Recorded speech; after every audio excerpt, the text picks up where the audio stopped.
Hello and welcome to Buy and Sell Zones. I'm your host Andrew Blackburn, and in this video we're going to be discussing an exciting topic that every trader wants to know about at the moment, and that's how software can assist you in making sounder trading decisions. Specifically, we'll be talking about cutting-edge software designed by Sir Reid Harper and his company Hypnotic that identifies supply and demand and buy and sell zones. Now, for those of you who are unfamiliar, buy and sell zones are critical points on a trading chart where the market is likely to reverse, creating opportunities for profitable trades. However, identifying these zones can be very time consuming and a challenging task. Prior to finding this software, I would spend hours and hours trying to pinpoint where the exact area was to go in, and that's always very frustrating for a lot of traders. So that's where Sir Reid's software comes in, helping traders make more informed decisions and increasing their chance of success. Now in this video, Sir Reid will provide an introduction to the software and explain its functionality, demonstrating how it can enhance your trading strategies and ultimately your profits. So if you're a trader looking to take your game to the next level, you don't want to miss this. It's going to be fantastic. Now in addition, week by week, we will also be showing you real-life examples of how the software has helped traders identify buy and sell zones and how it makes profitable trades. We'll be highlighting specific trading wins that have been pointed out by the software and providing pre-trade examples to give you a better understanding of how it all works. So don't forget to click that link below and join us for an informative and exciting discussion. Now, if you're interested in getting access to the powerful software, be sure to click below and you'll be taken through to Sir Reid's website. It's an exclusive opportunity to take advantage of a tool that could help you become a more successful trader. Don't miss out on this chance to boost your trading game. So thanks for joining us at Buy and Sell Zones. Until our next session, let's have a listen to Sir Reid. Thank you.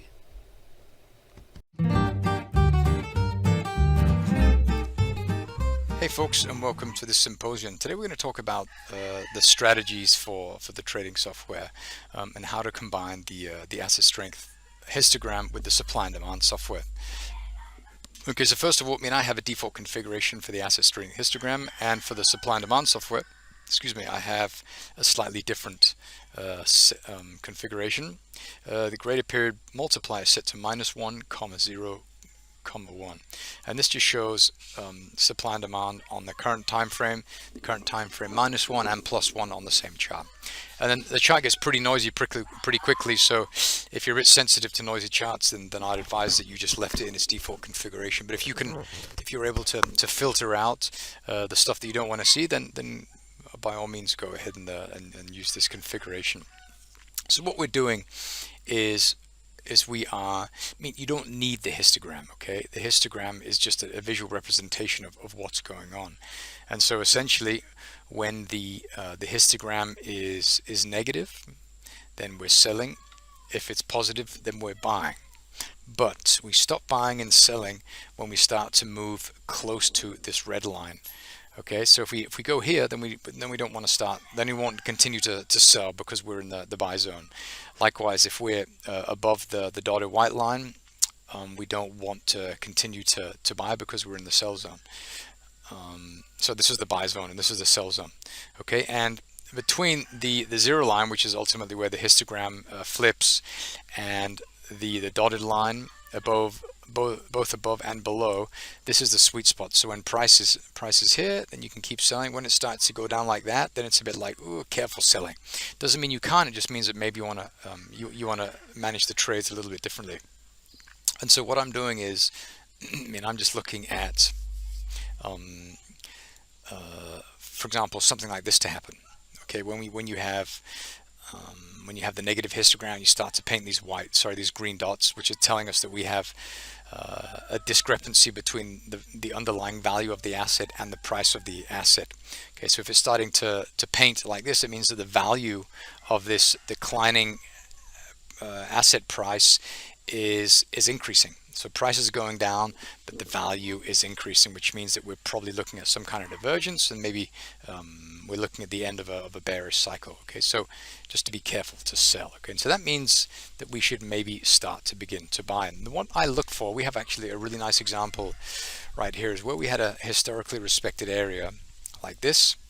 that was tested a couple times and now it's gone. Okay, when I see something like that, then I know that we have something in here that is interesting, something in here that's interesting, because when price came down to here, then we were able to trade above this area here. Okay, so that's a light bulb moment. Okay, and so when I see that, then I want to start to buy when price gets around here, typically the low of the candle that breaks away from the base, or this area of accumulation where you have these two here, and then the candle leaves. Okay, so the slingshots pull back to here. Let's attach a box to that, something like that. Okay, when something like that happens, price goes through this area of supply, then we know that, okay, this is a really good place to buy. And we want to go here because this is a micro slingshot. We have accumulation, slingshots pull back, then it snaps up, and this is what moves beyond that. And so this is a place we would target for entry in the future. All right, so my son's playing in the background. I hope that's all right. So bear with me. Summer holidays. Okay, and we also have, we start to do stuff like this as well, where we start to see the trend line begin to move higher, which is a good thing. But when we start to see the trend line get breached, that means that it doesn't mean that we're in a downtrend. It just means that we're having a breather from the uptrend. Okay, until we consume a demand below price, it means that we're still in an uptrend. Okay, and so when price trades below the trend line, it just means that we're trading a range bound market. And you can see that here. We got the supply here, and we have the demand that we wrote ourselves here. Okay, so in a situation like that, we're selling here and we're buying here with the bias on the buying. Okay, so these trades here are counter trend because we are moving higher. We still have this here, and until this is removed, then we still have a long bias. Okay, but it doesn't mean that we can't sell. It just means you've got to be careful. Okay, and price rightly so went to this area of supply where we had a nice release, the origin of it, the micro slingshot, and this is where we got that nice reaction just here. Okay, entry, stop, and then target 1 or 2 times the size, which we just about reached just here. Okay, so that's one way you can use the software. Another way to use the software is to simply not look at the histogram, and so I'll just go like this. As some of you may know, we live in the country in Bali, so we have chickens and animals and dogs and animals everywhere. So you can probably hear the ambience there in the background. Okay, so another way that I really like to use it is I want to zoom in a lot like this. I want to see bleeding edge price. Okay, I want to see absolute current price. Okay, and when I see this, when I see something like this, if price comes back to this area within maximum 20 periods, so let's see where that is here. So by this bar, if price comes back to it, then there is an 80% likelihood that it's going to move away, because the sentiment of price 20 bars after the area of supply was formed is probably still the same. If we're talking 50 or 100 bars, then the sentiment can change. Okay, so what I want to do is I want to see stuff like this where you get a nice release, then you want the candle to come back and test it. Let's see if we can find some examples. Here we had one here. This was in 18 bars, 19 bars, so that was a nice one. We had this one here. Price came to in 1, 2, 3, 4 on the 4th candle here. It went through it. You can probably see these a lot here. This is on the 20th candle, so that was good. Here's another one. Here's the release. So how many candles is that? 7 or 8. We got 7 candles tested, gone. Okay, so these are really, really good. This is one that didn't work. Those also happen. We have another one that happened on the 9th bar, and then we had huge rejection. Okay, so we had big push away, or a relative push away. Price came back to that area very shortly thereafter, and this is why we saw this big reaction. So you can expect to see that a lot. Let's go to the hourly time frame just to see something different. Okay, we have this one here. Price did not come back to it within 20 periods, but it did come back to it, and we had a reaction. This is a 30-minute. This is a 15-minute candle here. 15-minute pattern here. Price came back to it within 17 periods. So that's a valid entry. Here we had another one. Price came back to it within 3, and that was a valid one. Price came back much later, but that still ended up working out. But they're not always going to work. I mean, on Instagram it looks like I'm cherry picking, but I'm not. I'm just grabbing the ones that are there, and I mean this happens a lot. I mean, obviously, let me find some that don't work. I mean, this one didn't work, but why wouldn't we trade that? We wouldn't trade that. We trade that because, I mean, price is going up. You know, we wouldn't take this because it's just it's counter flow, and so you wouldn't want to do that. Okay, this one here worked out nicely. We had a nice move away. This one here didn't work. Okay, this was actually in line with the flows, but notice is it like it was the top of the move, and so if we do our boxing thing like that, I mean, we can buy on this side of the chart, but you don't want to buy here. You want to buy like down here somewhere. Sorry, you want to buy down here, and you want to sell up here. Okay, so I mean, I've talked about this 1,000 times. If you're buying, this is very unlikely. So you have like a 1 out of 10 likelihood of price reacting at demand in here. We have a 2, 3, 4, 5, 6, 7, 8, 9, 10. Okay, so when you have an origin of a move that goes here, buying at premium prices is a really bad idea. So wait until price is at least halfway back. Okay, so then you're going to start to see some reactions at continuation patterns or accumulation on the move higher. Okay, so just keep that in mind.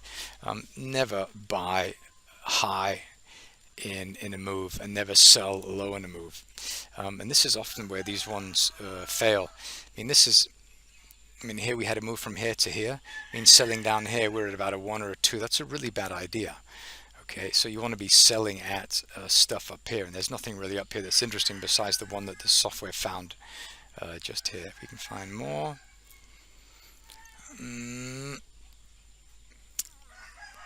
Yeah, okay, if we look at this one here we had the origin. We had from here to here, here to here. Sell zone,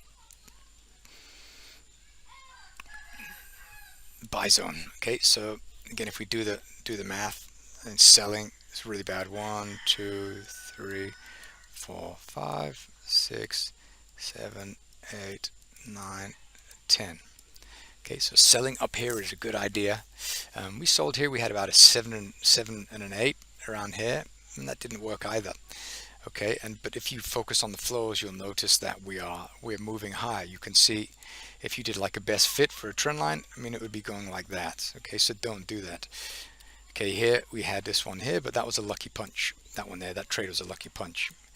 And unfortunately, if you'd have taken that and you would have won the trade, then you would essentially be rewarding bad habits. So try not to do that. And instead focus on the other stuff, the good ones. And the good ones are here. We've got to move from here to here, here to here. This is the buy zone. Buy somewhere in here, this area here. Price came up there. Do you want to sell? No. Why? Because we're doing this. Okay, we'll do the same thing again. Okay, we'll find another one. Okay, so if we do the same thing again, we got a swing, origin there to there. This is the buy zone, and this is the sell zone. Will we be selling? No, so you don't take that. You only buy around here. Price came down to here. It tested this area 2 times, so we wouldn't have gotten into that trade because it had already been tested. So we wouldn't have, or at least I wouldn't have taken this or this because price had already been back to that area here. I would have waited for price to come all the way down here, which it did not. Okay, let's do it again. We have here to here, buy zone, nice buy zone right there. sell zone up there. Okay, price came about halfway, and this is where we found support for this. We tested it.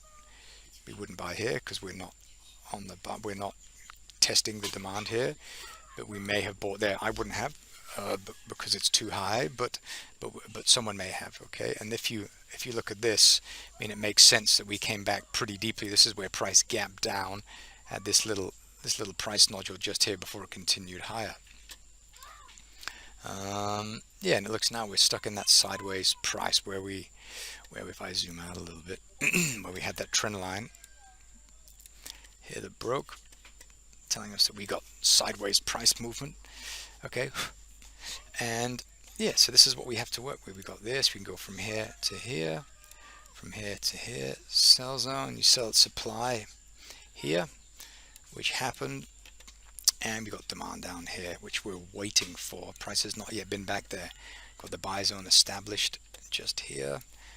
We got a bit of accumulation down here, but I mean, eyes are on this little price nodule down here at whatever the price this is. I can't see it. Okay, so try and focus on that. Okay, try and focus on that.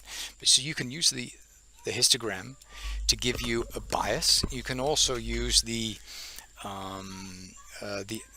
currency strength GFX version, and you can use greater periods for there. So a static period. So if you're trading on the 1 hour or the 4 hour chart, you can put, for example, you can force it to use the static period of the daily chart. Then you're looking at a daily strength for currencies or stocks or whatever, and you're using that information to make give you a directional bias on the smaller time frames. Okay, but I find if you just use the fewer indicators as possible, just use the supply and demand, and if you like, you can use the asset strength histogram, waiting for price to kind of pop down into below the white line at demand. I mean, that's beautiful. I mean, look at this one just here. This is absolutely stunning. They're not all like this, but this one turned out quite nicely where we had this area of demand. This is micro demand. This is 15-minute demand, and right when price came to it, we entered the buy zone right there. That's a beauty. That's a real beauty. So this is often how I'm using it. You don't have to wait for price to go above the green line to sell and below the red line to sell, but you want it to be on the other side of the dotted white line. The dotted white line is a 1 times variance from the mean value of this asset. Okay, so if it goes below that, then there's a pretty good chance it's going to turn around soon. Happens all the time. Here, just do a couple here. You just get all of them, not quite. Here, wherever that goes, right there. Yes, you can see. I mean, this one we had like a little spike. We didn't get there, but we turned. Spike there. A little spike. It didn't get there, but it started to show. It started to stick, didn't it? Look at that. When it starts to do that, then you can take these small entries at demand, micro demand. Okay, they don't match perfectly. I can see they're straight as a dog's back leg, but I think you get the idea. Good. Well, I'm going to leave it at that. I hope this was interesting. If you have any questions, please do let me know. You can either leave a comment on the video or you can post them in Discord. And once again, thanks so much for watching, and be careful.